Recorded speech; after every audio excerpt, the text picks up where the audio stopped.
Ouais, mais c'est sûr. On essaye de combattre le On système. travaille, tu vois, même là, j'ai sorti un album, c'est un investissement, tu vois. Les gens, ils minimalisent maintenant, tu vois. Tu sors un album, ils disent, ouais, bon, c'est bon, frère, tu vois. Mais tranquille, ne saoule pas trop, tu vois. Mais c'est un investissement, tu vois, derrière. Quand je veux faire une promo, faut arrêter de me dire, ouais, c'est pour la promo ou pour ceci.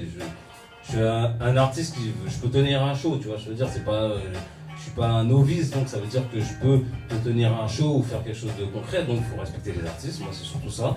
Quand je viens et voilà, je me présente, je présente un album, un maxi, un deuxième album, respecte-moi, ne me dis pas, me parler de promo, j'ai pas que ça à faire en fait. J'ai passé l'âge de faire des promos ou des scènes un peu partout comme ça. Un minimum de respect pour l'artiste, je veux pas des millions, je fais pas la musique pour l'argent, mais pour voilà, derrière, ben, voilà, je me suis investi dans mon projet. Pour qu'il y ait un retour, des choses concrètes. Pour refaire de la musique derrière. Tu Tu sers vois. à sa communication, c'est ça qui est affolant, c'est-à-dire que tu sers à sa communication pour monter un projet et derrière tu n'es pas rétribué, c'est-à-dire qu'en gros, on retourne à l'esclavage. C'est ça. En fait, il n'y a pas de partage en fait, c'est pas les vases communicants. Mais il n'y a pas, parce que tu es l'outil en fait, tu es juste un truc, on te dit vous êtes combien. Je pense que tu as dû l'entendre celle-là. Oui, attends, regarde, maintenant quand tu vas voir les distributions, tu vas parce qu'en fait, il y a tout un concept.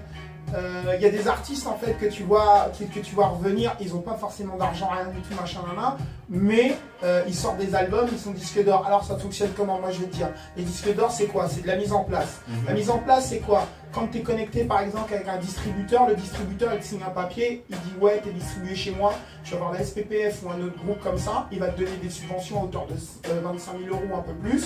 Ouais. Tu vas pouvoir sortir un album même si tu n'as pas d'actualité depuis 6 ans ou 7 ans, tu vas pouvoir presser les albums, en mettre 50 000 en place, tu vois ce que je veux dire? Et 50 000, hein, tu vas peut-être en vendre 2 000.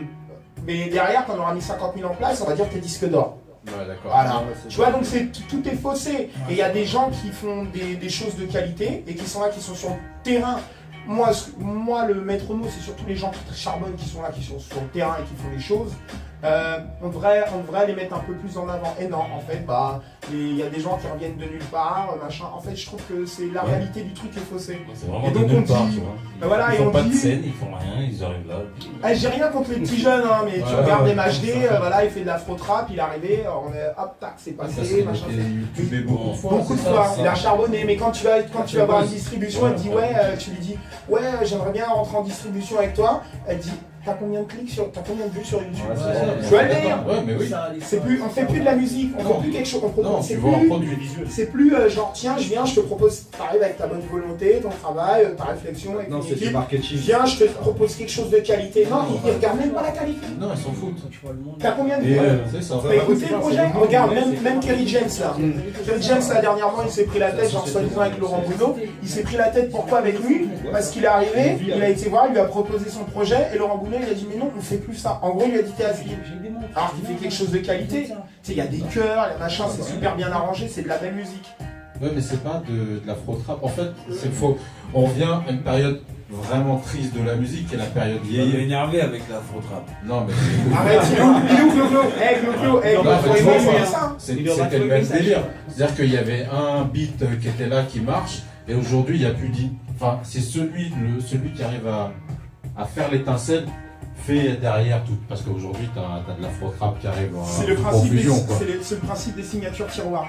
C'est-à-dire que toutes les majors, par exemple... Tu testes un produit, tu vois que ça marche, bam, tu l'étales. Et c'est ça le truc. Et du coup, quand tu arrives toi avec tes prods de qualité qui ont un public, bah t'arrives... Regarde, l'exemple type 1, on en a encore dedans, t'as PNL. PNL, eux, ils ont dit non à tout le monde, ils sont arrivés, ils ont sorti leur projet. Maintenant, tu regardes sur la toile, il n'y a que des clones de PNL. Ils veulent tous des chansons, des sons deep, machin.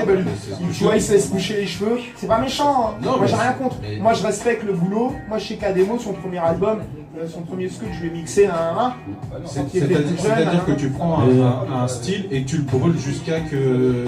Dès qu'ils ont vu qu'il y avait ça, ils ont toutes les majors, ils ont sorti, ils prennent des petits clones, ils les sortent, voilà. Je trouve ça dommage. Malheureusement, il y a des gens qui gèrent le game, comme on dit, et qui choisissent la couleur qu'ils doivent avoir. Ils disent bleu, donc tout le monde doit faire du bleu. Ensuite, ils disent jaune, tout le monde doit faire du jaune. Heureusement, il reste encore des gens qui essayent de se battre pour faire de l'arc-en-ciel. Ils en ont fait Voilà. un système, ouais, c'est ça, ils ont fait un Comme système. Rockula, l'indépendant. Mais on leur montre ce qu'on sait faire et puis c'est tout. Il a c'est dit ça, l'heure. voilà. Non, mais le but de ce qu'on fait, c'est ça. Malheureusement, c'est la réalité. En fait, c'est ça. C'est la réalité dans laquelle on vit. Et j'ai envie de dire, je rebondis direct, je fais la passe. C'est la street reality. Yes. Tu vois. Donc, Rodkila, on va écouter Street Reality. Qu'est-ce que tu peux nous dire de ce morceau? En fait, je voulais mettre en écoute parce que c'est la seule Sista qui est sur l'album, mais je la big up. Sista Shaili. Donc, voilà, elle a posé un petit rap, j'ai fait un petit refrain, voilà, chanté en anglais. J'aime bien le son, moi, j'aime bien. Ouais. Après, c'est de l'ego trip un peu, tu vois. J'ai le droit, je raconte quelque chose d'intéressant. Il a dit ça en tiré, il a pas le droit. Non, mais c'est très rare en fait, je le signale parce que c'est vraiment l'album où j'ai fait le plus d'ego trip.